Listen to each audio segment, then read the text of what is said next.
Welcome everybody. Thank you for coming to the Lake Love School District 65 Board of Education special meeting for April 8th, 2014. Our Secretary Pro Tem, Leanne Charlotte, could you please take a roll call? Sure. Mark Berry. Present. Leanne Charlotte, present. Julie Gottschall. Present. Richard Haig, absent. Christine Lechinger, absent. John Marsden, absent. Susan Ryder. Present. Okay, we have a quorum, so we can begin. We already had our closed session, and we are now going to open with public comment. If anybody would like to address the board, please feel free.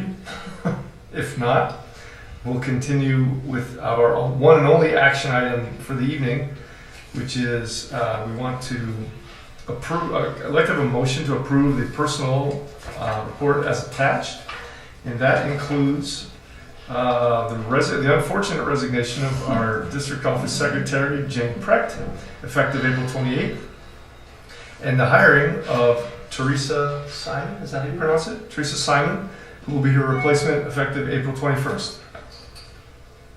So we need a first and a second. So moved. Second.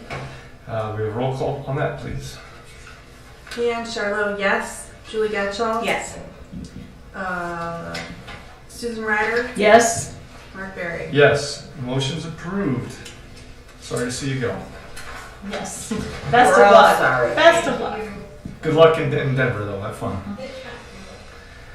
Okay, next item, moving right along, is Dr. Rubenstein will be giving us a presentation sharing an overview of MAP scores.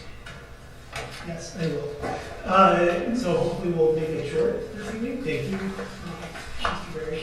Dr. Zoki asked me to do a little bit of a presentation this evening about the NWA NAP, providing you with some information regarding the NWA MAP assessment, including the new data portal, provide information to you about Board of Education, about how our students did on the winter 2014 assessments. And Dr. Zoki and I talked this afternoon, and we will likely roll sort of a longitudinal look at our student scores in the fall, either with ISAT or sometime in the fall. We'll be taking a much closer look at everything in different subscores. So this is a 50,000 foot overview. So just some vocabulary. NWEA, Northwest Evaluation Association, is the organization that puts out the assessment. MAP is the Measures of Academic Progress. It's actually what it stands for. And RIT, it actually stands for Rash Interval Unit, though that is not a T. It is an equal interval scale that measures student growth, and I will talk about that more in just a second. So the assessment is grade independent. So every student starts out, if you are in second grade, every student pretty much starts out with the same sort of level of question if they've never taken the assessment before. But it doesn't just test or assess students on second grade content or material. It goes actually all the way up through 12th grade. Administered to all students in grades 2 through 8 3 times per year, so fall, winter, and spring. This is the first year that we've done it in the winter. And it's administered using a computerized system, and results are available instantly. So it's different than the ISAT, where we wait 6 or 7 months to get the results, and then they're not always helpful. We get these instantly, and they're measured in equal interval units called RIT points. Again, I'll explain that in just a second. You've heard me mention a couple of times adaptive assessment, and I just want to explain that to you in a little bit of further detail. So if I'm a student in 4th grade, I'm going to start out at the midpoint of the 4th grade assessment if I've never taken the assessment before. So the 50th percentile based on their national norms. If I get that question correct, then I get a little bit of a harder question. If I get that next question correct again, then I get a little bit of a harder question. And it keeps on adjusting like that based on your answer until the goal of MAP of the MAP system internally is to get the student to a place where they're getting approximately 50% of the questions wrong. That's where it sort of equalizes the written score. They know that they're at the right place. So it's unlike the ISAT, it is unlike even the PARC assessment that some of our 7th grade students took last week. So it's an adaptive assessment, and that has some really cool parts to it, but also some challenges, because as we talk with our kids about how to take the test, and about how to take tests in general, we encourage them that, if you don't understand something, circle it and go back to it, or what have you, and that's not possible in the MAP system. They have to answer the question before they can move on to the next question. So that is a little bit frustrating for some kids. Is it timed, Kevin, or does it go as long? Untimed. So as long as they keep answering questions correctly, they keep answering questions. Yep. And there's a set number of questions. Like on the English language arts, it's 52 questions total, and paragraph to 2 paragraph passages with several questions. I see. So, Okay. And this is not a test that's required by the state, not right? required by the state, but I will show you in just a second the sort of information that it gives us, because it's really actually quite helpful. So about the RIT scale. So when we measure our own growth in height, or your kid's growth in height, you measure it using a ruler. And you always measure in feet and inches. You don't, unless you're going to another country, then you measure in centimeters, but you always measure in feet and inches, and that's what your doctor records on the growth chart, and what their pediatrician records on the growth chart. And they do that because it's standardized. If we one time measured in feet, and then another time measured in centimeters, and another time measured in some other way, it would be confusing and tough to understand how a student has grown. And so they have this RIT scale. So it's an achievement scale, accurate, equal interval. So a growth of 2 points in 2nd grade is the same as a growth in 2 points in 8th grade. Helps to measure growth over time, and it has the same meaning regardless of grade or age of the student. So we can look at a RIT score now, knowing the assessment very well, and sort of say that's around where our 8th graders would be, or around where our 5th graders would be, that sort of thing. This year, we did NAP training with all of our classroom teachers at the beginning of the school year. They had the basic elements of understanding data that are gathered in the assessment. And that was the first time NWEA told us that was the first time we've done that in 6 years. So that was a little bit of a refresher, and we're going to do some follow-up training next year, which is a little bit more advanced. And then we also transitioned to a new web-based MAP system, which is much less work in advance for our tech teams and teachers, and allowed teachers with real-time clickable information about student learning. So I'm going to hopefully be logged in here.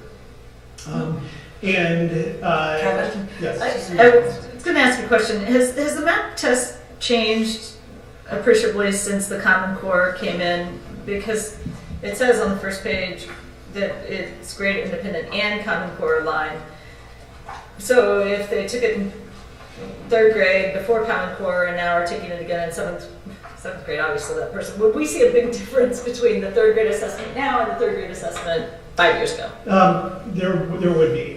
One of the reasons why I couldn't dig too much deeper into this assessment for us this evening is because last spring was the first spring that you took that Common Core aligned assessment, and so up until that point our students had taken the older version, and so this spring we'll have a year of data to really say, okay, this is where our students are I at. see, thanks.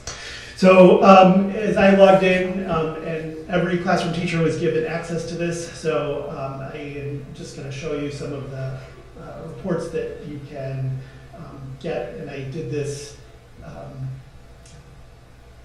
for us so that we would not have student data flashed up on the screen. This is actually a presentation that I saw Kevin give the elementary staff on one of our Teacher Institute days, and it really shows the huge volume of applications for teachers of use of this data, if you can see it. Yep. Yeah, it gets bigger. So they have populated this with movie stars, so we're going to look at Chuck Norris. And Excellent. I've asked the system to pull up student scores for students in Chuck Norris's class. So when I look up there, and our teachers were really good at this. When I look up there, so just to orient you to the screen, we're really looking at the top box only. There are 3 goal areas. One of them is literature, another one is informational text, and another one is foundational skills and vocabulary. And then these are the RIT bands, so 161 to 70, 171 to 80, 181 to 90, and so on. So as I was working with our teachers at the elementary and middle school on this, I first asked them, what do you notice about the scores here? Because the first thing that stood out to me as an educator who's used the system before is that the scores are sort of spread out, that there's a wide range between 161 and 231. Our students are pretty spread out, and that's actually typical for our students. So that was the first thing. And then we started to zero in on key students like Naomi Judd. So Naomi Judd has a 213 out for her overall score, but she has a 231 to 240 in literature, and then a 191 to 200 in informational text, and a 201 to 210 for foundational skills and vocabulary. So we would talk about what that means and why that might be, and what areas we need to work with Naomi on as a student in our classroom. Kevin, if you click on one of those, what happens? I'm gonna show you. So I'm gonna click on Tom Cruise down here, Not doing so well. That doesn't surprise me. and so as I click on Tom Cruise, and all of our teachers have this available to them. What it is going to open up for me is Tom's score in the area of literature. And what this is here is a list of all of the skills that make up that section of the assessment. The skills in this left-hand column are the things that he should be able to do rather independently. So locates information in a short literary passage of 1 to 3 paragraphs. That's something that he should be able to do independently. This middle area here are a list of skills that he should be taught in class. And if we really wanted to stretch him, the skills in the right-hand column would be the sort of things that he doesn't really know all that well right now. We haven't introduced him to the core skills that belong to that category. But if we wanted to stretch him a little bit more and give him a little bit more enrichment, then that would be a way to do that. So you go from locates information in short literary passages, 1 to 3 paragraphs, to restate supporting details in literary text with 1 to 3 paragraphs, to locates information in short literary passage with complex sentences. And those seem to be kind of alike, but that is information that you would be able to get there. Now, I can also go on here, and at the bottom of it, it gives me new vocabulary to introduce Tom to. So I need to help him to understand the meaning of conversation in a written passage, and describe and mood and moral, poet, point of view. Those are all new vocabulary words. And if there were signs and symbols, though that's more typical for the math portion, they would be listed up there as well. So there's a whole lot of data that we can get just at that click of our fingers for every child in the district. This is not something that we've typically shared with parents, because of the fact that our teachers are really learning now how to use and incorporate this specific level of detail into their own instruction on a daily basis. Yes? The written portion that you were just highlighting, Yep. is that going to be unique to every student? Yes. Oh, so it's not just, those are not set predetermined bands, that's where every kid could be, or could Based on their potentially be. scores. Based on their scores, yes. Okay. So Tom Cruise took the exam. He scored 181 to 90 in the area of literature, and so these are the skills that he's going to be working on. Got it. So Kevin, is it even more specific than that, such that if Tom kept getting wrong a particular kind of question, it would be recognized as something he needed to focus on? Or is it all just the score that really dictates what they focus on? It's the score that dictates what they focus on. So every question that's in the NWEA bank, and there's like over 1 million questions in their bank now, is classified into a red score. So there are people at their company classify every single question and say this is a 246 score, that sort of thing. And so as that question comes up, if the kid gets it right, then their score goes to a I see. 246. Okay. But it wouldn't flag and say, Susan Ryder repeatedly has questions spelling No, zoo. no. And, you know, something, No, that's what you're but asking. it Right. might say something about vowel patterns being in a row, and that several questions related to vowel patterns being in the same row were off for Susan. Oh, Also kind of does. so it kind of, yeah, it kind of does. Because one question isn't going to give us Right. all of the information, so it's going to, if you get that question incorrect, then it may give you another question along those same lines. Yeah. To see, really, did you get that incorrect? Oh, I see, I You know, see. It's going to kind of adjust you. So really kind of a robust data system for that part. I want to select one more report, which is the class report. And I just want to make sure that I'm giving you the right thing. And I am again selecting Chuck Norris's school, which is Sable School 1. They found out a big discipline problem in his class. Right? Probably Tom Making Cruise. an assumption. Tom No Cruise social social worker has to go in alone. right. And I'm going to select his reading scores.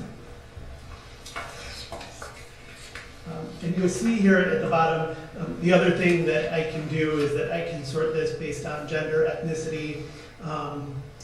There are several other subgroups. They only put gender and ethnicity in here. There's another one that I can do based on programs, so I can do all of the kids who are identified for special education, or gifted programs, or RTI, that sort of thing. That's all in here. Can you sort it by economic? Yes. Yeah. Yep. Because all of that is flagged in Power School. Because I know that was a group that we were Yes. looking at. And so in the fall, I will have that for you. That'll be a part of it. So this is, again, tough to see, but this is what a teacher would get for their class. So it is a summary of their class. First of all, displayed visually. The kids who were in the low range, which is defined as below the 21st percentile, low average, 21st to 40th, and so on. It gives me their mean score for reading and median. And then below that is going to be a full class list and printout, again, visually displayed. And so every teacher, even if they didn't want to stay logged into the system for a long time, if they just wanted to print this out and take it home and review it on their own, they would have the access and ability to do that. So and I've worked with our teachers, and the trainer did in the fall as well, to sort of understand how to interpret and understand these scores a little bit better. Are these reports standard, or do we customize these and make our own for These ourselves? are standard reports that come with the system that are customized for each classroom. And do they have administrative level reports that Yes. aggregate at a higher Yes. level? Yes. And there's another report in here that I won't show you right now, but the student goal setting worksheet that I've shown to the middle school and they are considering using for the future as they work towards that personalization of learning in the classroom. So it is a worksheet that sort of says, it tracks the last 3 math scores for that child and sort of projects out where they should be and how they're going to get to that goal, and if they want to be aggressive, and uses some nice language around that. So I won't show that to you right now, but in the interest of time. But since you talked a little bit about some of the administrative level reports, that's where some of this comes in, and where this comes from. So you will see up here, and I think that this is new data to you.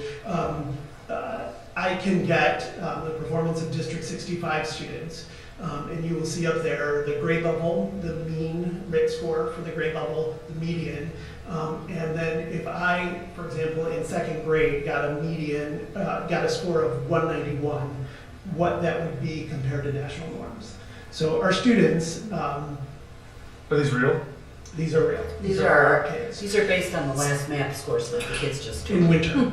So you can see that our kids in math are performing well above national averages and national norms, and in fact are almost always in the top quarter of the kids that took the test in the country.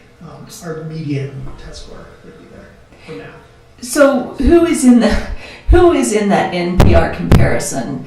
Just other people who subscribe to districts that subscribe to MAP and take the MAPS test? It's the norm. Yes, it is. And is that nationwide? Yes, is that exactly? Yes, there are well over 1 million schools in the country. MAP is a very, very well-known assessment. If you go to any state in the country, people are taking MAP assessments.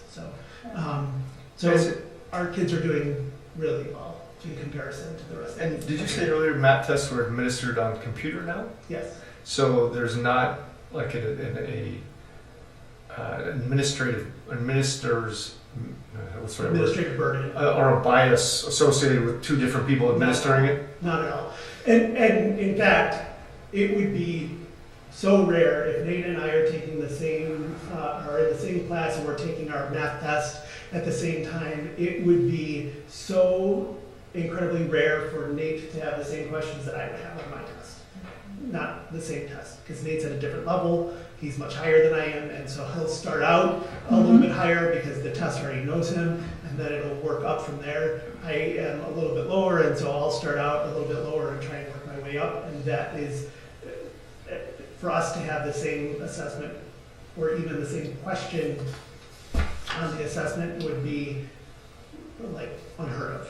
And we do this in all grades, is that true? We do it in grades 2 through 8. 2 through. So And do we have access to this information regarding other schools in the area? Not through our system. It is something that we could seek. Not unless we ask them for it. Right. it would have to be voluntary because it's not mandated by the state for us to do this. It's voluntary. So, what does this look like over time? Do we have any of this data over time? We will after the spring, and that's why I'm going to come back to the fall with this. I wanted to give you a sort of broad overview. We do have that data, but it's not apples to apples right now because of the fact that this is the first year of the Common Core line test. Yeah. However, I'm going to put a however. Remember when we talked about Board Goal 1 and how all the data is changing and all the testing's changing? Kevin and I were talking today and we thought the NCR comparison might be a good number for us to say, okay, our goal would be that at minimum every grade is 80th percentile or higher. The median score. Because this is going to be solid the next 5 years. We'll have this data. Yeah. Can we look at cohorts as they move through the program? Yes. Because that would give some interesting feedback too. Yes. We're just trying to give you the overview of what we're finding out we can get, how we use it, and then this data is going to be old hat. So really rich. In the spring, we heard an awful lot from other districts about objections to testing the ISET test, right? And if anything, I'm guessing we're going to see more and more resistance to testing. Maybe not. Can you give us an idea about how much time it takes out of the school day for us to administer this 3 times? It sounds like it's 2 tests 3 times throughout the year. 2 tests 3 times per year, And I would say that kids generally take somewhere between 40 minutes to an hour to finish an assessment, maybe a little bit longer if you're in a lower grade. But the whole class, even if a particular child only takes 45 minutes, the whole class is down in the computer lab doing this test for at least an hour? How long? At the elementary school, yes. Your child, if they're in 2nd through 4th grade, every kid in the class would be down in the computer lab for about an hour, taking the math map, and then the next day they would probably go back and take the reading. At the middle school, they do it during their regular classes, because we can suspend the test. The kids get, if the bell rings, then we can suspend the test and they can pick it up the next day. So one concern is how much time we spend on testing, and then falling in love with numbers is the other concern, right? So numbers are interesting and they're easy to assess and put in Sure. spreadsheets, but they tell not nearly the whole story. So Correct. can you talk a little bit about how these numbers are used in the context of the whole child? Teaching the whole child. Sure. And so I know that takes us far astray from what we're talking about, but I do want to address concerns that I perceive that are out there about such emphasis on testing. I share those concerns, and I know that our entire administrative team does. When some people from the Regional Office of Education and from the state were talking with us about the amount of time that testing will take in the future, and that we should sort of tentatively plan to have the whole last quarter be just assessment if you're a high school and that sort of thing. That's what you're talking about. Oh, come on. That's crazy. That was the general statement that was made. In high school, it is much more intense, because if you are taking the park assessment and some other local final exams, and also AP taking tests. advanced placement testing, then the last quarter of your school year is The entire a month of lot May, focused on assessment. which is So- why high school superintendents have been meeting with the state superintendent on a regular basis, saying this is outrageous. Correct. So the elementary superintendents are just now starting to get together to put together our position paper. But I'm going to tell you that we share your concern. I think and Kevin can explain the whole child, I think you need to be aware of the fact that they're talking about down the road, Park being able to replace all this, but Park is really going to take a lot more time, and that will be mandated. This is Right. not mandated. Right. So we have to have something to have comparisons. Because ISAT's going away, nobody knows really what's going on with Park. We field tested it, so we probably have better knowledge than most. But there's a lot going on in this arena, and I think as board members, I'll start sharing some of that information. I think districts are gonna have to start taking a strong stand eventually. I do. I agree. And I have been in a lot of student-related meetings here in this district since I've been here, and Nate's been in far more than I have. But in none of those meetings have we looked at data and just called it a day. We are always looking at the numbers and then talking about what we're seeing in the classroom and trying to triangulate our data and to really say, okay, so he's performing at the 75th percentile nationally, that's really good, but every day when he goes home, he's still struggling. And we're still hearing the report. So something is mismatched there. And so we're always trying to look at that other piece there. The piece that we are always increasingly trying to be careful of is that while we want to take just sort of raw teacher feedback about students, that also opens up your interpretation to an element of bias that may be unfair. And so we are working with our teachers to help get them to a place where we can accept their feedback in a sort of standardized way so that it does create a more holistic picture of children in our classrooms.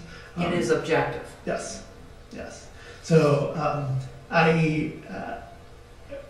as an educator, I'm very concerned about the amount of time, as I was writing an email to the whole district staff on Friday about the park assessment field test that we did and about what will be different in the future, and was comparing ISET. The total administration time is somewhere around 6 hours total that we spend administering the ISAT assessment each year.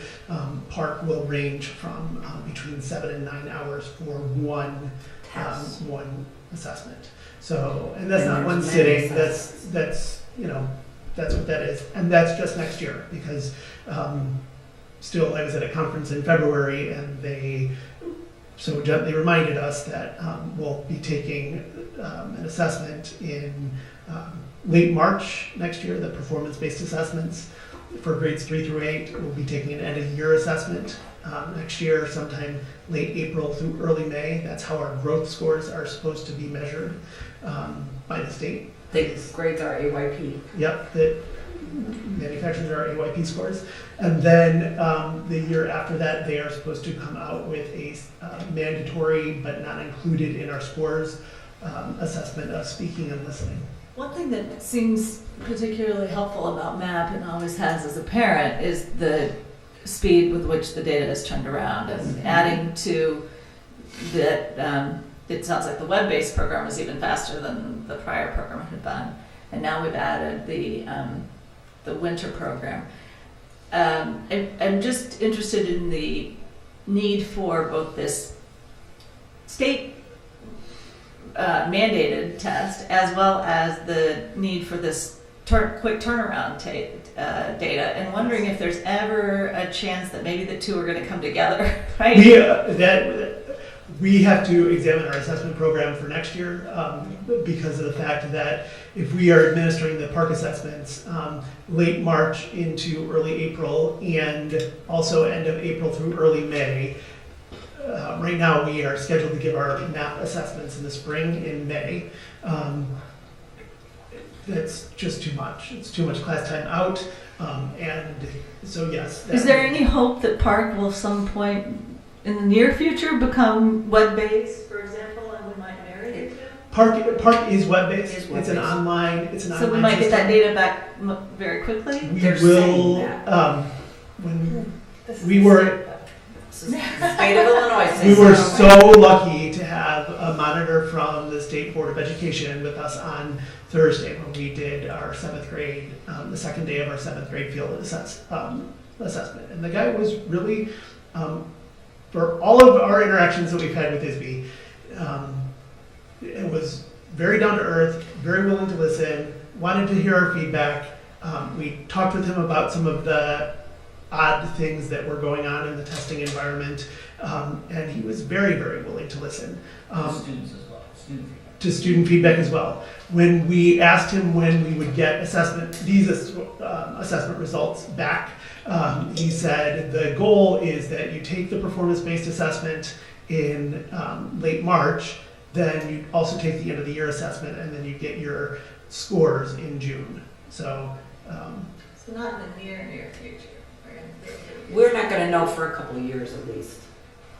Because Correct. I'm going to tell you, Park is it's on very tenuous grounds in the state of Illinois right now. So it's coming, we know it's coming, but Thank you. reading, we were similar, still the top quartile for the most part. One exception of 5th grade, and just displayed visually how our students do math and reading. same data. Same data, all up there. I've talked with you guys a lot tonight about the achievement and status data. I've not talked with you about growth, which is the one nice thing about math, is that it is able to measure student growth and learning over time. This is our student growth. So the blue line is the projected growth at each grade level, and then the green line is the actual growth. And you will see over here, as you move on in the system, you are projected to grow much less than you did when you were earlier on in the system. There are the point values and the number, the amount of room to grow just decreases significantly from 7.1 to 2.8. our students still in math are far outseeding the growth of the entire national norm population. In reading, the same thing with the exception of fifth grade reading, where our fifth grade students met the growth projection. Every other class was well above. And so some key takeaways, I would say, I don't know that there would be a teacher in the district who would say that we should just do away with the MAP assessment. It gives us quite a bit of data. It is quite robust. The system is relatively easy to use. Everybody has access to it. Our students in all grades consistently perform well above national comparison groups. Student growth from fall to winter was strong, and in the fall I will come back to you with an investigation of more key subgroups and groups and comparisons and what their growth looks like over time in terms of their performance. So you feel like the MAP test is the best test we could be using to gather this data, I right? do. We, as a part of our response to intervention core team this year, have looked at a number of different assessments. One of the things as we've done the review of our assessment programs in the district, one of the things that we realized that there's not one assessment that takes us from kindergarten through 8th grade. We looked at the MAP for primary grades. It's not for us. It's too long of an assessment for a kindergartner to be sitting down for 45 minutes for reading and 45 minutes for math. It's not a good thing. This is industry, this is the gold standard, I would say, in the industry. People, everywhere you go, people talk about NAP. There's not a whole lot of other great assessment programs out there. There are some that are coming and that are in development, and some other things that measure other skills, not the robustness of NAP. And so right now we have MAP 3 times a year, ISAT twice a year. Once a year. That's once a year. And then who knows with Park. Is Park intended to be once or twice? Twice a year. COGAT we do once a year. And so part of the concern that came out, so we are doing COGAT with one grade level this year. It's a grade level, and I'm forgetting which one off the top of my head. I am too. That has not been assessed before using some sort of cognitive achievement test. The other assessment that we give, that we used to give to all students who take a world language at 5th, 6th, 7th, and 8th grade is an assessment called the STAMP assessment. This year we are giving it at to 5th graders and to 8th graders, and to a randomly selected sampling of 6th and 7th grade students in Spanish and French. And randomly selected meaning 10 students in each of those grade levels. And I thought there was another test that we were also doing There, that Matt we had said maybe, yeah. So are we going to be able to drop that now? You're giving a little bit of a preview. So the plan that is coming forth from the RTI core team is that we no longer do AIMSweb 3 times per year with every child in the district. That we would do similar assessment only with kids who are receiving special education or response to intervention services.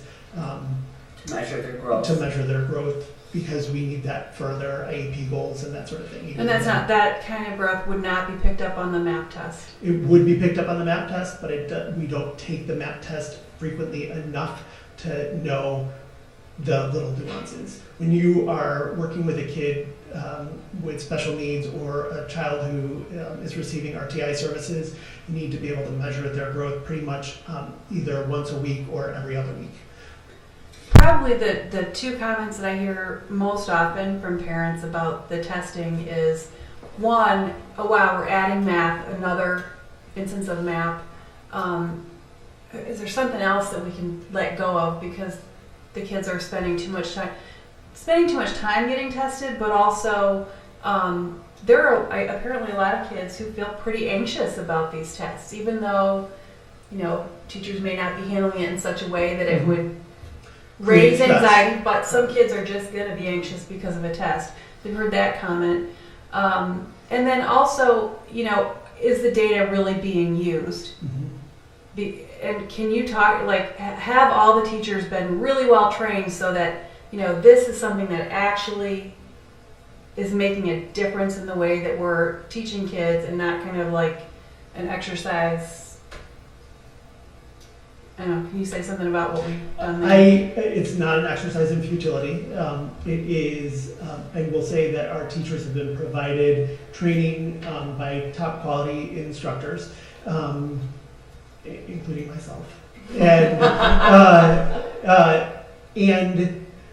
we are planning on doing more. If you are a teacher, however, who has worked in the district for a long while, came here before MAP, and really feels like my gut intuition about a child's learning is better than any assessment. And I've heard that comment quite a bit too. Right? Gut intuition is one thing, but it cannot measure a student's learning and growth as accurately as we need it to. I can't ask, you know, a teacher what their gut is telling me about how well a child has grown and have it stand up to the state or in court or to, you know, because there are some parents who really want and need that. And so this MAP data really allows us to have real-time actionable data about student learning. And I think that it is an incredibly powerful tool. Do we have some work to do with our teachers in terms of how to talk about it? Absolutely.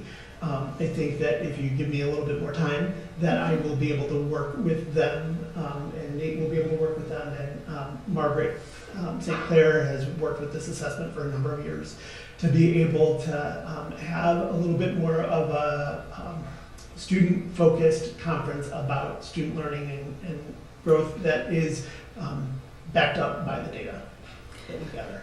Kevin, the other thing that we're going to need to do is, this board has not been in service since I've been here on RTI.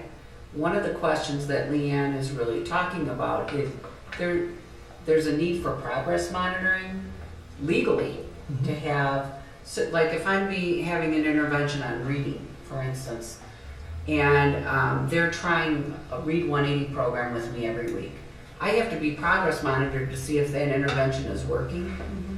But you, Leanne, who excel in reading with Chuck Norris up there, you're not having that, so you're not getting the Ames web testing. Right. And so I think, Kevin, one of these days, because I think that would be beneficial for the whole board, to hear a little bit about response to intervention and what we use all the tests for. But we are still, even though we've had this here for quite a while, as Kevin said in the very beginning, we had to have the session from MAP that we had this summer because they hadn't been here for 6 years. And I see teachers actually kind of excited about all the data because they really not ever got into how to use the data and what it's for. My feeling right now, until there's some consistency somewhere, is we have to have some piece of data that we know is going to stay the same in the next couple of years. Otherwise, we can't. We can measure growth, but that longitudinal data is really important for us to be looking at. So, but you bring up really good points, and I think we have to report out on our assessment audit this year anyway. The other thing, which reminded me, that came up several times at the coffee, so I think we might need to have a parent night on testing and just talk about our assessments and what we use them for and why and how often. And I think that would be a good parent information night. Maybe even how to read some of them. So. Julie, did you have a question? Well, I was going to ask, picking up on Leanne's point, did I understand you to say that this was the first year we did MAP testing 3 times a year instead of 2? Yes. Correct. And did we find that adding that additional mid-year testing gave us data that was, really supplemented what we already were getting with testing twice a year? It really does, because if you think about it, when a student comes to us in the fall and they take the assessment, so that gives us sort of a baseline. winter is a nice mid-year checkpoint to see, are they on track? Are they not on track? And another piece that I have not talked about here tonight is that ECRA gives us background data aligned with all these scores to say if a child is at this score at this point in the year, then they are highly likely to meet standards on the ISAT. So we need to do those assessments a couple of times a year so that we know who's on track, who's not on track, so that we can provide appropriate intervention, so that we're always sort of taking a second look at the list of kids who are just needing more and additional supports. And on the top side of things, looking at the kids who are consistently excelling. You know, that's one of the conversations we've had with our math teachers this year so far, is looking at some acceleration, full grade acceleration. So there is a group of 6th grade students that were consistently performing 2 to 3 standard deviations above the exceeds category. And we're blowing the lids off of everything, and so they are in another level of math at this point. So we're looking to do that more systematically. We're trying it out. We're looking to do it more systematically in the future. So a follow-up to Julie's question, you added the third test. Historically, was it a fall and a spring test? Yes. And so we added a mid-year so we could course correct, Yes. basically. Good. That is how I would say most districts in the area do it now. It's 3 times a year. We could be doing. There's a math, reading, language usage, science, and science concepts that we could be doing 3 times a year. Some districts in the area do that. We're not. We're just focusing on math and reading. You know, one of the things that I am primarily concerned about on the ISAT, and I wonder if you share this concern, is that whole phenomenon of teaching to the test. That seems to me more concerning than really the hour 3 times a year, 3 hours 3 times a year, 2 hours. So to what extent are we forced to or inclined to teach to the test in math? And is my concern misplaced with respect to ISAT, PARC assessment, that there's got to be some of that in order for the teachers to be viewed as succeeding? The students?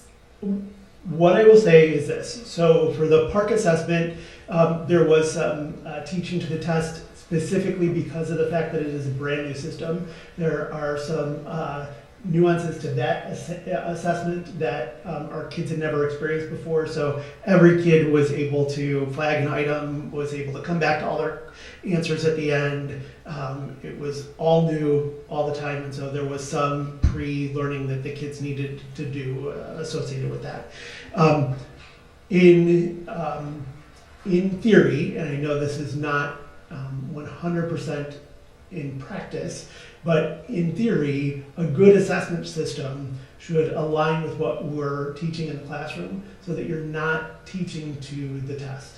So I can tell you for certain that some of the PARC sample items that we saw on the assessment were pulled directly from Agile Mind. The variables had been changed or names had been changed, but they were Agile Mind questions. And so our kids are learning the appropriate things.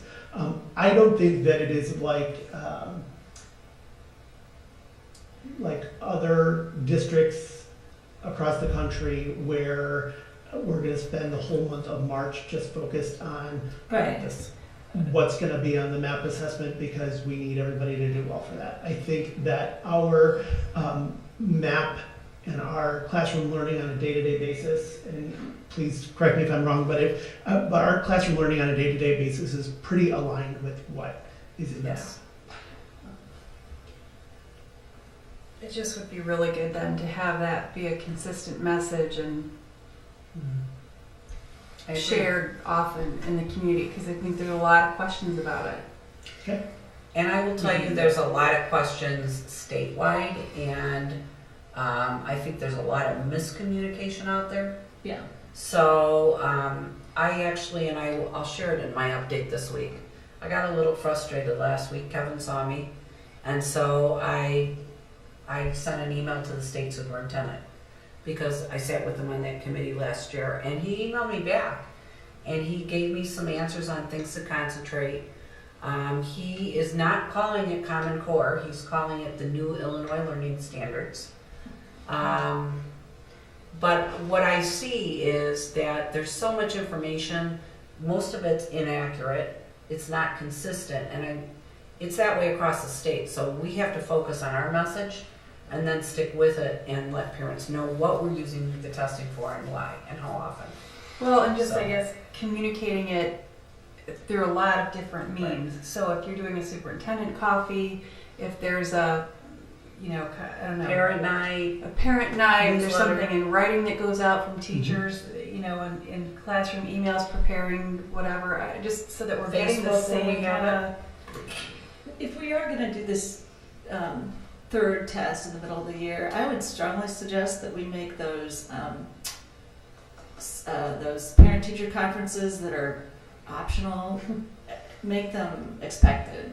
Because what better time to talk about the progress? I mean, if you're going to course correct, That we then set it you up have that that way data, this year. right? But That is the way we've set it up for next year. That's how we how set many up our people took schedule this advantage of it? I mean, I really think it has been viewed as optional, and so if we say, look, this is It's the not time. even viewed as optional. I mean, you get a form home that says if you want a Yeah, contract, right, if you right. want a conference, you have to write down what you want to talk about.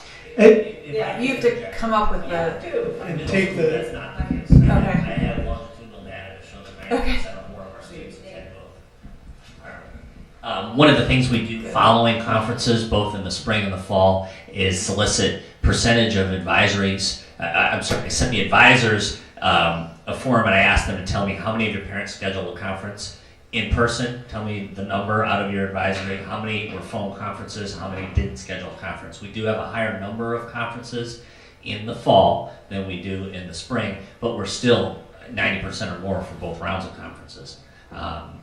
Whether it be phone or in person. So, I mean, I've looked at that as part of our conference committee that we have at the middle school right now, because that's been a big part of our conversation is how should fall and spring be different in terms of the conversation. So that may be true, but we didn't focus on MAP at all in the middle school. No, I'm And not much in the elementary school either, because they're student led for one thing, and the students aren't saying, "Here, mom, here's my 5 points that I." If you're going to have a conversation about those in Right. course correct, that's the time to do it with the Right. parent. We And set that's- up the schedule for next year, our admin team, based on the MAP scores. Right. Let's January. use them. Let's make it absolutely clear to the parents. I'd love to see that invitation come out differently from the I elementary. think If it it's has to. middle I agree. school's not part of that, then the elementary school to The approach middle it school differently. does have the student Just led. let I it think down. we have to say, in addition to the student led, this is your opportunity to talk about how your child is doing on the Right. map. And so we're now into our third meeting with the conference committee that's met. We've got representatives from each the academic teams as well as the fine arts team. And a big part of what we're trying to do is restructure, in large part because we have Power School Parent Access. Okay, so parents aren't coming in and receiving grades and seeing that information for Yeah. the first time. They can access that at any given time. That's part of the reason we've spent more time talking about how parent-teacher conferences should look. I would say right now that student involvement is still a very important component.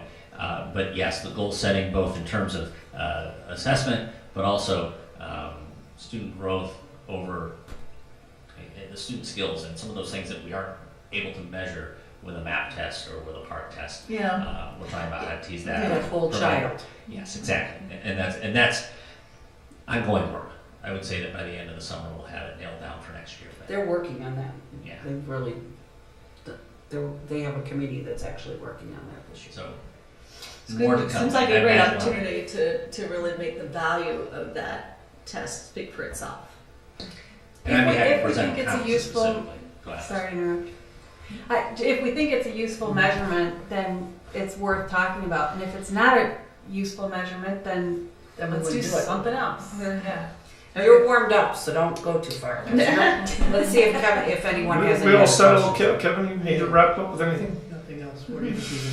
Well, was a it was- great thank presentation. you very much. Thank you. We're gonna skip a little bit ahead and allow Nate to jump to item 6D on the field trips, So before you, you have three. just to keep you going. Absolutely, happy to do it.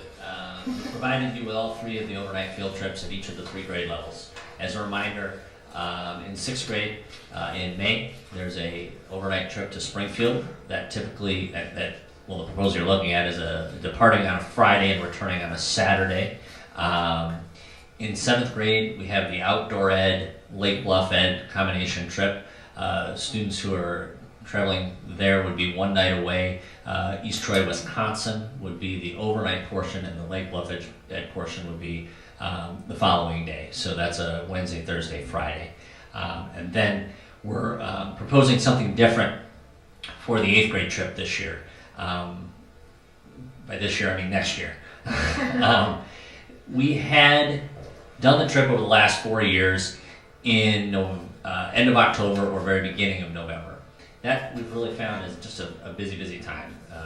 And when we talked with parents of eighth graders, that was one of the problems, was coming back on a Saturday. Many of their kids were involved in activities on Saturday, but also just simply being in the fall was a problem.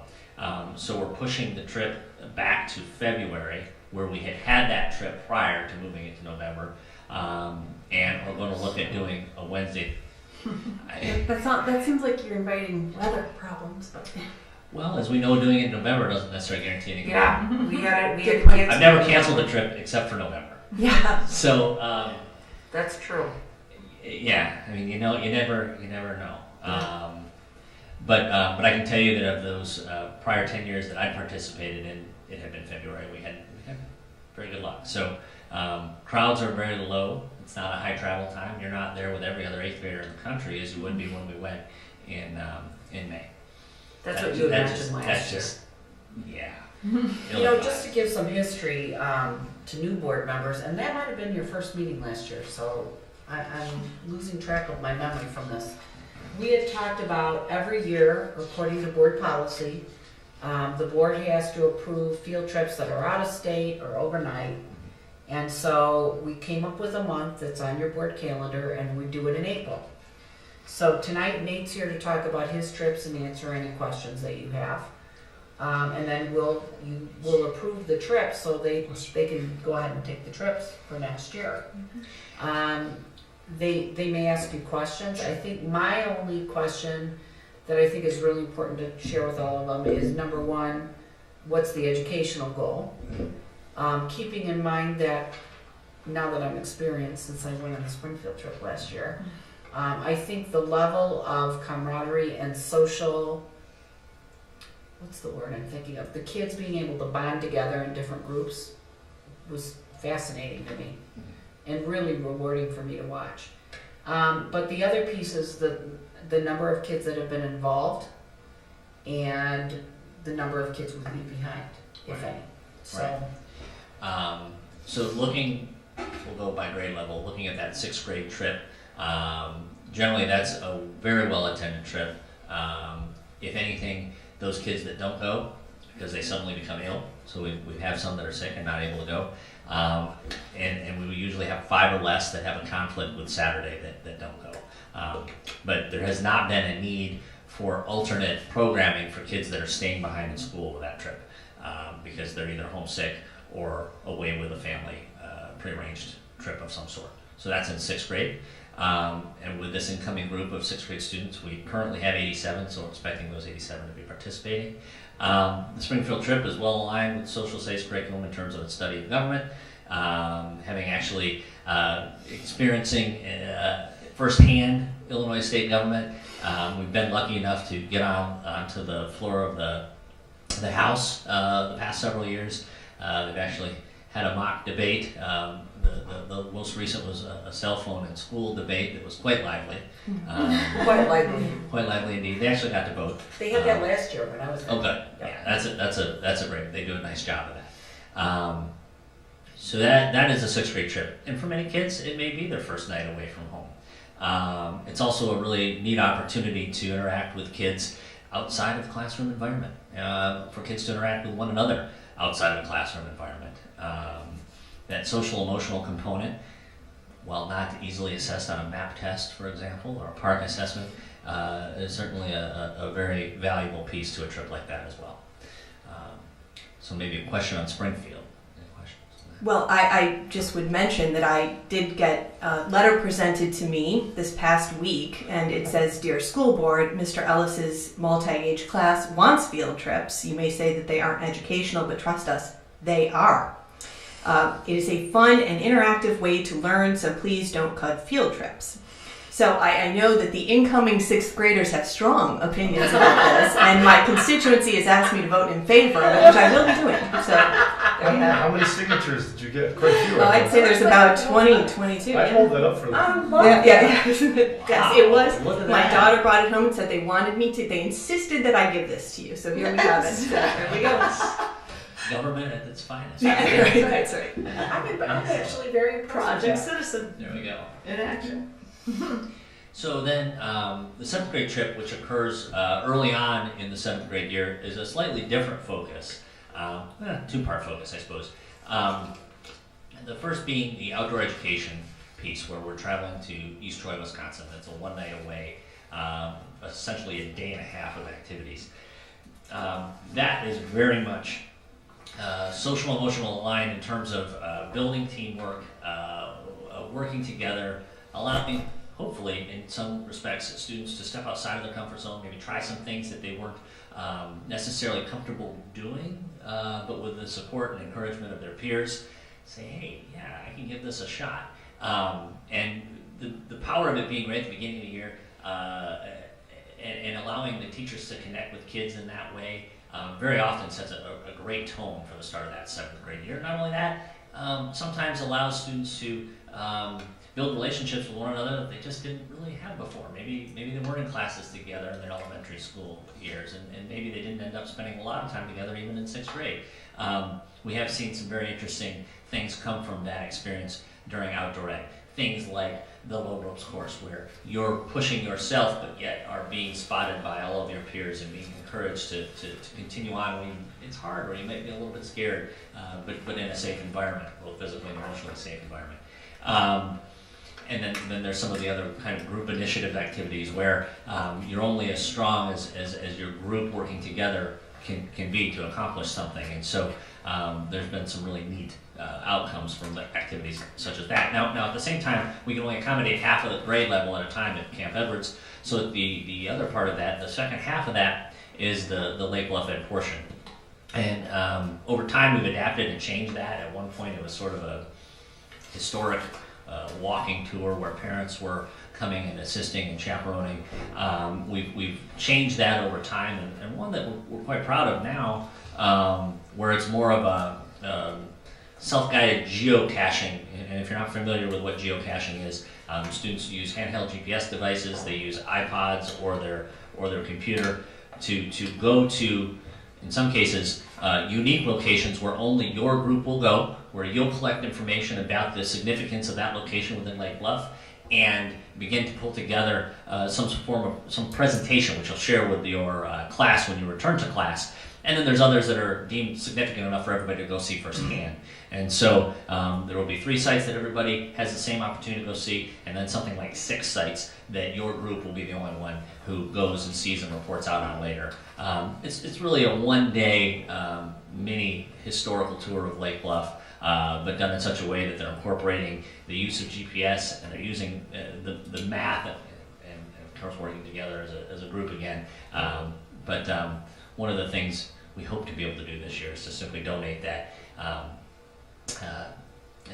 All of the sound bites. We have Kathy O'Hara, who's our local historian of sorts, and also village president, who recorded her voice for us at all of these different sites where these kids can actually go and listen to her description of the significance of that site.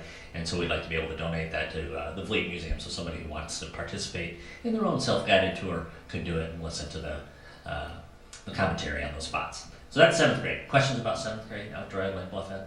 Yeah, so it's the 7th grade trip, or the day that's spent going around Lake Bluff, that really ties to the curriculum and adds to the educational value. And in my opinion, yes, it does. Yes. Yeah. It aligns to the standards on community. I'm fine with So- that. I'm not, Yeah. I just want to, it's a very valuable program. We should continue.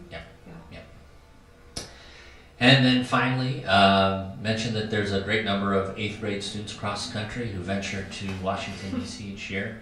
We try and find a time when all the others aren't there. That is 2 nights away. That's the most significant involved. It's the longest trip. It's 3 days, 2 nights. And of course, the price tag is also the highest. We work with Hemisphere Educational Travel, and I should mention that Hemisphere also assists us with the Springfield trip. And when you look at the proposal in your board packet there, and you'll see both the itineraries for Springfield and DC, those were done with the assistance of Hemisphere. We get a lot of input into what that itinerary looks like. If something's not working well for us, we work very closely with Hemisphere to make a change. But it is, again, well aligned with our study of government, specifically in social studies. When we're in DC, it's not uncommon for a parent to say to me, well we've gone, or we plan to go to DC as a family and see a lot of this. I've also had parents say to me, yeah, we spent 4 days and we got half as much done as you did in 2. So it's a busy, busy time, and we managed to accomplish a lot. They see a lot. And one of the things that I would tell you about traveling with Lake Bluff students, I even say to the kids, the day that we stop receiving compliments from those, the kids understand what I mean when I say other people or normal people, whatever we may be referring to them. The business traveler that's sitting on the plane and flies every week to DC and has a lot of experience with 8th graders, the day those business people quit stopping me to tell me how wonderful our kids are is the day we stop going on trips like this. And there's never a shortage of positive feedback. In fact, it's always very interesting to see who from the trip might end up sitting in a row by himself or herself, surrounded by 2 people who don't look very friendly and don't seem to be very happy about sitting with an 8th grader. And those are the people that stop me and tell me, wow, what neat kids. Learned a lot about Lake Bluff. I'd like to go visit, something like that. Ambassadors. They really are ambassadors. And they are, probably my favorite just anecdote was one of the folks who, a 92-year-old woman who ran into students of ours at the museum and had lived in Lake Bluff in her childhood and moved away when she was in her teens, and took it upon herself to send me an email, look me up, tell me about her conversation. I later ended up contacting her back and incorporating a lot of her memories and some of what she remembered from Lake Bluff into my graduation comments. It was a really great thing, and I tell you, those kids that spent time talking to her left a lasting impression. So there we are. Any questions about DC? DC is $1,000 per kid. So yeah, one of the things that we learned by moving to a Wednesday, Thursday, and Friday as opposed to a Thursday, Friday, Saturday is there is a difference in hotel rates. They're actually cheaper on the weekend. So you're right, business travelers, everyone leaves on Friday, and so Friday night was a lot cheaper than Wednesday and Thursday night. So I know, you're saying it's the cost DC. went up a little bit. So there's some give and take there. We're looking at a different hotel in order to compensate for that, but that's where we are. We've managed to keep that rate very consistent within $150, $200 over the last 5 years. And you thought participation might go up too from That's our hope. That's our hope. We had participation in the DC trip had historically been comparable to that of the Springfield trip. In recent years, we've had fewer folks going. It's not always easy to figure out exactly why some may not be able to go. Some families just elect not to send their child. Some, more often than not, have a conflict with that Saturday, and by eliminating that Saturday and returning on a Friday, we're hoping to make it more accessible to kids, and doing it again a little later. How many kids don't go usually? It's been variable. I think we've had as many as 20 not go. That's about our largest number. Usually it's closer to 10. But again, that's only looking at the last 5 years. Prior to that, it might be 5 or less. I hear a lot of conversation about the price tag for this trip. Right. And then I also hear from kids and parents of kids that have gone and say it was a really tremendous experience. Mm-hmm. But I have concern about a trip where we're missing 10 or 20 kids. And My guess is a lot of that is money. And that even if we say, yeah, but they can get, people could, if they tell us, people aren't going to necessarily come tell you that they can't afford it. One of the differences between DC and Springfield is an alternative curriculum and plan for kids that stay behind. And those kids have an opportunity. We try and parallel it as much as possible. Obviously, we can't mirror the trip completely here at home, but there is a well-planned curriculum and school day for those kids that aren't able to go or aren't wanting to go. But Don't they go too on the one day to the Holocaust Museum? the Holocaust Museum in Skokie is a big part of one of the days that they're here. Having had 2 kids go through all of these, one is a junior, one's a freshman. Now they still talk about the DC trip when that comes up and refer back to their memories from how special a trip that was. Just as a little anecdote about how worthwhile it is. At least my kids. Yeah, I agree with that. I do think, though, anything we can do to ensure that no one's left behind because of financial reasons is very important to us. I can tell you that without going into great detail during an open session meeting, there's lots that is done to communicate with families and to. I'm going to be talking to parents who aren't signing up and as always asking the question what we can do to be of assistance. Okay. Unless they're telling me something that's different than they intend to tell me, generally speaking, we can address the financial issue. It's most of the time it's conflict or thank you for contacting us. We're just not able to go. We've got something else planned. Nate, that brings up a good point, because Nate had asked me about February. My first thought was the weather, but in fact, I remember commenting to you, I presented in Washington twice in February, and it was beautiful. The blossoms were coming out, they were beautiful. But with it in February, when is the money due by? That's another thing that we hope will help us. When you plan a trip in end of October or November, parents just aren't ready to think about an 8th grade Washington, D.C. trip when their kids are in 7th grade. We were forced, when we had the trip in October and beginning of November, to begin our parent informational conversations in 7th grade in May. It just wasn't, people weren't ready to start talking about it, and they certainly weren't ready to put their payment down for that trip as of June 1st or the 15th. That was the initial payment deadline for a trip in October. By moving it back to February, we can have our initial deadline after the start of the 8th grade school year, and break up those payment deadlines. Now, very often, folks will pay in full at the first deadline, but there's 3 installments, and that's every other month leading up to the trip. Just got to watch out for the Christmas month, the holiday months. Right. Yeah. So as long as the first payment is due right when school starts, I don't. Yeah, off the top of my head, I think it's going to be the first week of September.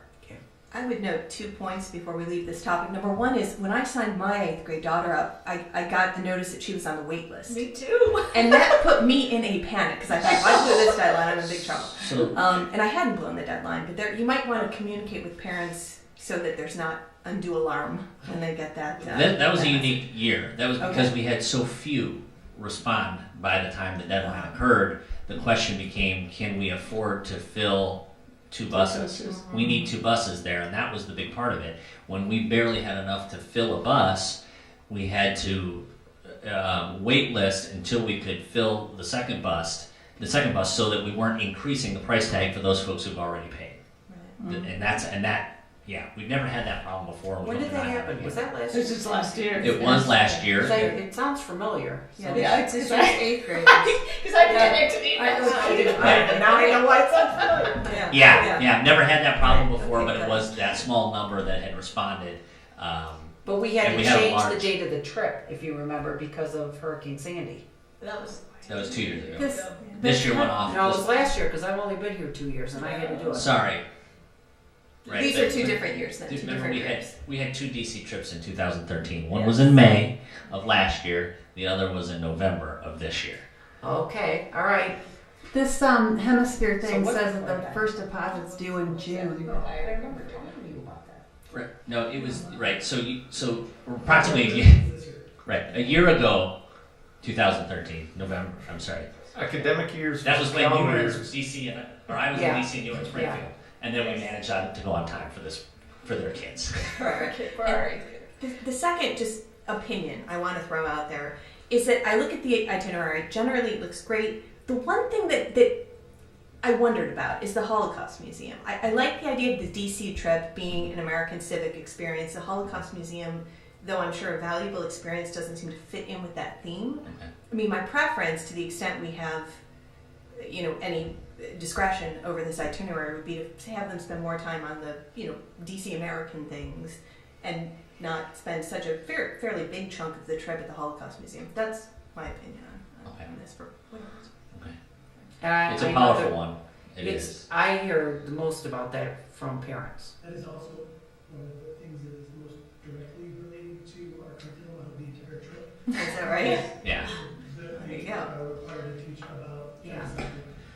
We're required to teach about genocide and the Holocaust by state mandate. So, Okay. and we do it in other ways, but that is probably one of the most powerful experiences. And the Holocaust Museum in Washington D.C. it actually relates it to the American experience and the Americans' role in World War II and in Nazi Germany. So. I can't promise it, but as we left the Holocaust Museum, we got to see the presidential motorcade this past year. Oh yes, that's right. And that was just dumb luck. But Anybody else? Nate, thank you. Thank you very much. Now you need to go home. You've got a busy with the musical. yes, We'll see you musical later. coming up on Friday. and Yes, Saturday. that's right. A Oh, little plug. so let's make sure that everybody hears that. So the musical is So Annie, our musical, will be performed this coming Friday. Annie Jr. Thank Annie you. Jr. Thank you, Annie Jr. will be performed this coming Friday. Showtime is at 7:30. Tickets can be purchased online, and money can be turned into the middle school office to purchase those tickets. They can also be purchased at the door. 7:30 Friday, 2 o'clock showtime on Saturday. great. All right. Thanks. Good luck. Thanks. Thank you. Thank you, Nate. So now we're going to move back up to Yes. item 6A, the amended 2013-14 district calendar. It's finally here, the amended school district calendar. All of this is the official adoption, like all other school districts across the state. In April, we assume that we're done with weather for the year. And so our emergency dates are highlighted, and then we have to file it with the ROE and the state, and we start planning for next year when we have no snow days, I'm sure. So, And so our last day of school is now June 6th. our last day is June 6th. Teachers will be working June 9th because they still had one more work day. That's a Monday, right? The 6th is a Yes. Friday. Okay. And how about the 8th graders? Do they have to go to school on Friday? No, the 8th graders do not have to come back to school after graduation. Nate and I already discussed that. But we're not sharing that with them right now. So, They might find out. I'm thinking they're gonna know. So just to be clear for everybody at home, because I'm sure our audience is huge, April 21st is school's in session. That's the day after Easter. day after Easter. And May 23rd, school's in session as it had been previously canceled, right? It was previously a Teacher Institute Day. Right.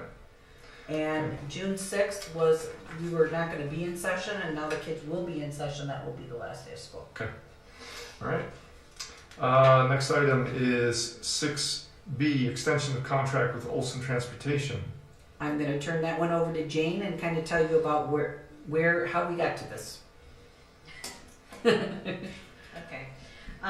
We are at the end of a 3-year contract with Olson Transportation. They have offered us, in conjunction with District 115 and 67, a 2-year extension on their contract, and this is a 2.8% increase for each of those 2 extended years.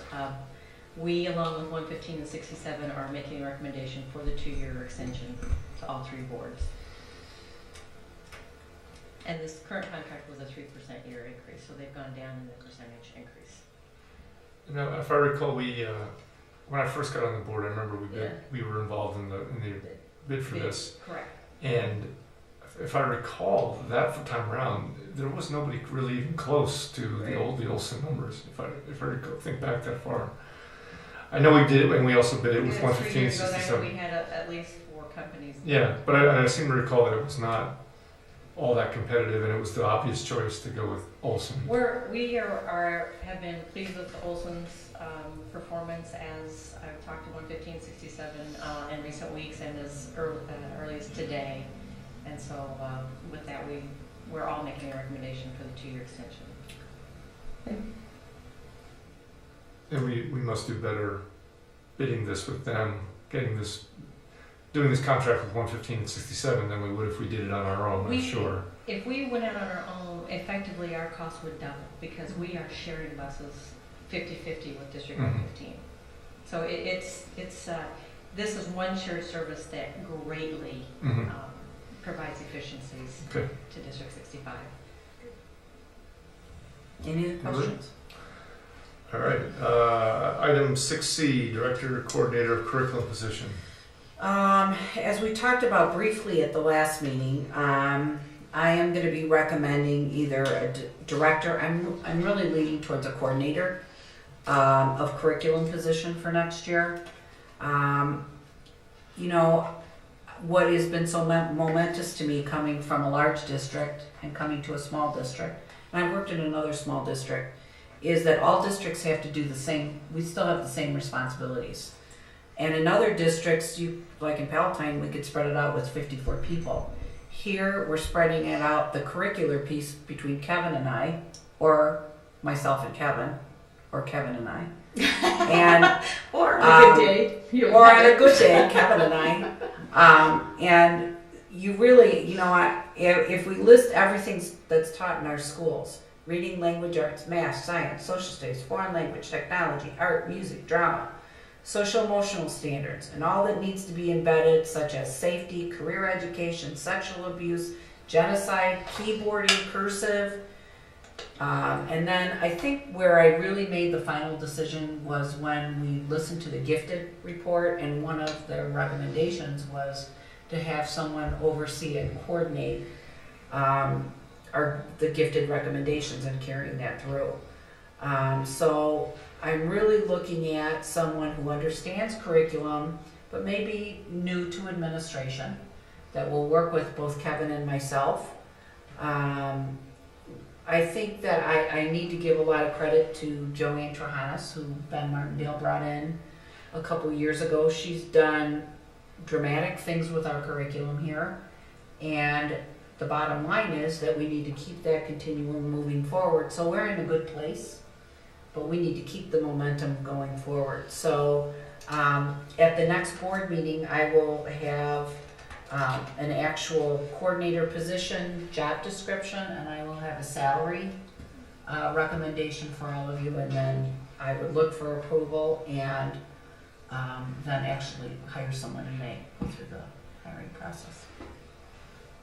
Any questions? As I understand it, Joanne is not available again next year if we were to want to go that direction. Susan, I need to share with you, Joanne has shared with me so many times that she has decided this time she really needs it when she's retiring. Yeah. So she has done a fantastic job Yeah. and really helped us a lot, as you know, last year in the transition at the elementary school. The staff really trusts her. She's really moved forward. Kevin has helped her so much this year. But his position's so big, and I know all of this won't surprise any of you. He is so gifted also in technology that we're going to juggle some of the responsibilities, and we can actually have someone look at the infrastructure like Jane does. And then Kevin can look at the instructional piece and the data and assessment. And so my contemplation would be that this person would report to me for a year or two, and then eventually they would report to Kevin. It's the future of that. Okay. Item 6E. We've already covered 6D, the field trip. 6E, non-certified, the 2014-2015 non-certified staffing plan. I want to go back to D for 1 minute. We did not go through the 5th grade field trip. Oh. We will do that prior to approval. One of the administrators will be here from the elementary school. But the 5th grade does Atwood, and so the information is in your packets. and one of them will be here to do the same thing that Nate did tonight and answer questions. Our recommendation with non-certified staffing is that we keep our staffing levels exactly where they are this year, keeping in mind that we will be looking at our office work, knowing that we're bringing in InfoSnap this summer, and seeing how we can use Jean's time to complete other projects, since InfoSnap's going to take some of that. Also keeping in mind that this can change at any time with teaching assistants based on new kids that we get for IEPs. So our recommendation is to keep it the same. Okay. 6F, 2014-2015 superintendent goals. This is going to be the second to the final draft that's been revised several times. Mark and John and I met with the strategic plan indicators. Well, can we step back just a second Yes, you and may. say, just so everybody knows, we're in the process of working out the details of contract, and this needs to be included in your Right. contract when we finalize, when we sign off on all that. So that's why we're going through this right now. And from a district standpoint, everything, all those indicators in the board goals, I'm responsible for. But I think when John and Mark and I sat down, and John said it directly, you want these to be your goals? How many are here? It's too Like much. 150? Too much to track. And so For we one person. all agreed that we would pick the big topic items that would have the most impact on the whole goal. So what we did with those, and I went through them again today with Mark and even whittled down more because he looked at them and said, Gene, They still seem big. There's There's still still a too lot of goals here, but I need to fill in the baselines, and I need to work with Kevin and with Nate on putting in some more distinct information, for instance, on the reading portion. And this may not even be the exact, we need to increase our reading scores, we need to increase our math. That's the bottom line. What are we going to use? The only information we know that will be consistent is math. just so everyone knows, this information is literally cut and paste directly from the strategic planning goals that everything that was presented to us over the past several meetings. We've seen all of this, so nothing has changed. You've seen this all before. We've just culled out the big umbrella items that kind of affect everything.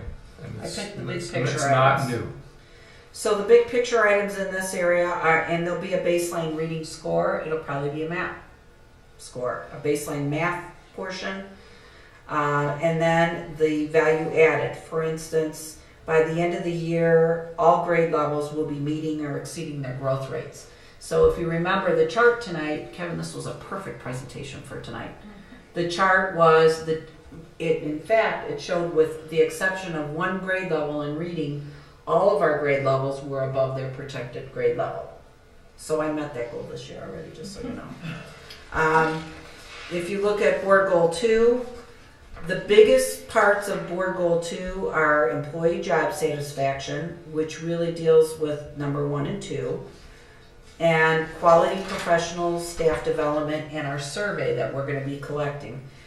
If you remember, and it had to be 4 or 5 months ago, Kevin presents on his professional development survey from staff.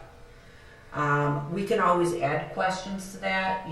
I think our biggest information on this goal would be, do you feel that the professional development is meeting your needs? The other thing, which, again, we're still accountable for every indicator in the strategic plan. Using the 5 essential data, I'll be reporting out to all of you on employee job satisfaction. So, keep going. Sure. Okay. Board goal 3 is pretty much board goal 3. I took off 2 today and we picked the big topic items. Again, none of these are new. It's just we highlighted year 1.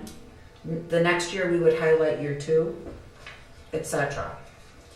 And as we move into year 5 of our strategic plan, we update the goals again and roll into that. We probably have to go through a whole new strategic plan process. I was just asking Mark how many years of goals we needed to have. 5 years? But it's an individual contract, and every year this may change Right. a little bit. So, That's gonna be okay, because the final year we'll have to put in 17, 18.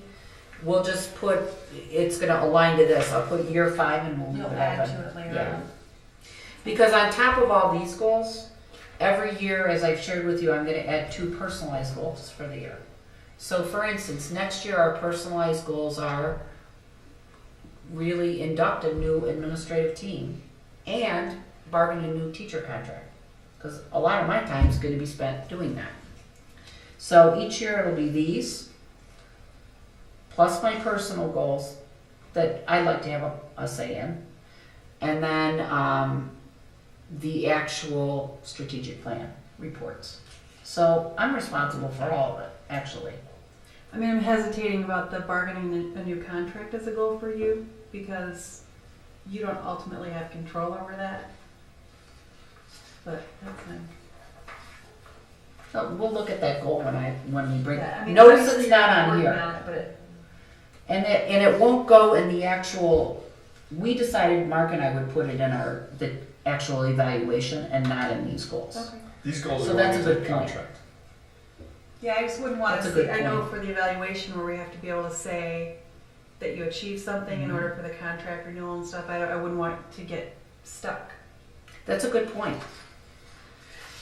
Then when you look to the last page, the big picture items are communication, obviously, staff, parents, community. The district advisory committee is really, really important. We've got our dashboard, our partnerships, and our career curriculum. And I was trying to get Jean to cut from this page, so she reluctantly agreed to call the first 4 all really one goal, because they're all about. Because they're the big, they're- these they're are the all biggest about, items. Newsletters and things like that, but it's still, I would share it's with still a you. lot. It's still Mark- very aggressive. Mark is still trying to encourage me to cut this. I feel very comfortable with what we have. All right. So you're gonna see a final with this. I will send it to you as soon as I can. And this gets included in the contract when we approve Jean's contract. Okay. And there'll be baseline information in here too. Any questions? Okay, next item, 6G, the settlement agreement with Lake Bluff Park District. I put in a copy of the contract that our law firm has drawn up. I also have a copy of the motion that's been suggested by Hodges, which is something to the extent of voting for approval based upon attorneys working back and forth on getting mutual agreement. I think we're gonna have the Park District agreement back. I sent it to them the same time we got it. So I think by the time you vote on it, it will cut the check after the approval, and the old contract then will be done. And this will be in all of our files. We've talked about this at a number of meetings. Everybody okay? Yep. 6H, policy, first read, 7:340, student records. Okay. Boy, we move so fast, I gotta get caught up now. In alignment, because everything is so connected, with our InfoSnap, I met with the law firm, and the law has all changed on student directory information and student records. So in order to use the new form that we need to use in our registration process, we have to revise our student policy, our board policy. So Hodges actually took the existing board policy and made their legal revisions based upon the form that they have recommended that we use. And then just so everybody knows, InfoSnap Kevin did a presentation for us at our last board meeting, correct? Which is our new online registration system? Okay, just so everybody knows what we're talking about. Normally, this would go to our policy committee first, Julie and Leanne, but it was something that I just got from them, and it's something we have to do, so. Okay. First read is. Actually, first read is gonna be at the board meeting, We have to approve so that'll be the read. first read, and then you'll see it again in May. Okay, that's it for the discussion items. That's it. So agreement, policy first read. Okay, so I'm going to ask if anybody in the audience would like to address the board, make a comment. If anybody at home needs to reach out to us, please do so. Our emails are on the website. Does anybody on the board want to say anything before we wrap up? Okay, may I have a motion to adjourn at, what time does that say? 8:42? So moved. Second. All in favor of adjourning? Aye. Opposed? I guess we're adjourned. 3-1 because with one abstention.